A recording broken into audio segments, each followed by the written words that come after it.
There's been another complaint lodged against the Cobb County Jail. This time it's over the water. Inmates claim their water smelled like gasoline. They're worried it could have been contaminated. And according to the ACLU of Georgia, there's reason to be concerned. The sheriff says this was because of a plumbing repair, and the jail plans to test the water. Joe Hankey joins us. Joe, you talked to people on both sides of this story.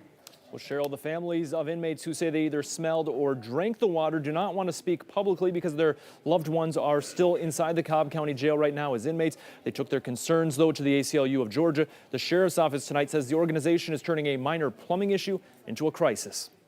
The Cobb County Sheriff's Office says maintenance staff on Friday replaced a valve in the jail's water system.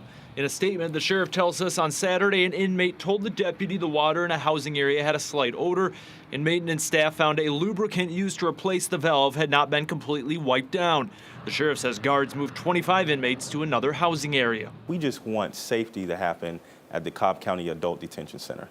That's all we really ask for. A transparent and safe environment. Christopher Bruce, though, with the ACLU of Georgia, says an investigation is needed. Bruce says inmates in the jail pod in question claim the water smelled or tasted similar to gasoline. And in a statement, the ACLU wrote allegedly only after family members repeatedly called the detention center and 911 did the sheriff department move the impacted individuals to a different part of the jail. We want a full-scale investigation of how this happened in the first place. What happened afterwards? And people who are incarcerated, where they offered bottled water instead of offered the water that was there.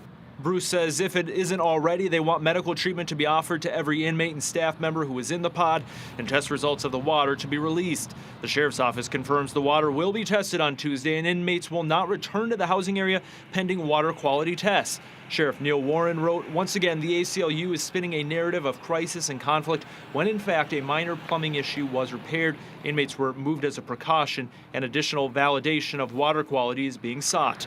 We asked the ACLU about the sheriff's statement. Sheriff's office does not need to focus on the ACLU of Georgia. The sheriff's office needs to focus on the people at the Cobb County Adult Detention Center. The ACLU held a town hall in December where family members of inmates raised a list of concerns they say they want addressed by the sheriff's office. In the past 13 months, a total of 6 inmates have died while in custody at the Cobb County Jail. The medical examiner for the county, though, has finished investigating 4 of the 6 deaths and did not find any of those deaths to be suspicious or criminal. Cheryl? All right. Joe, thanks a lot.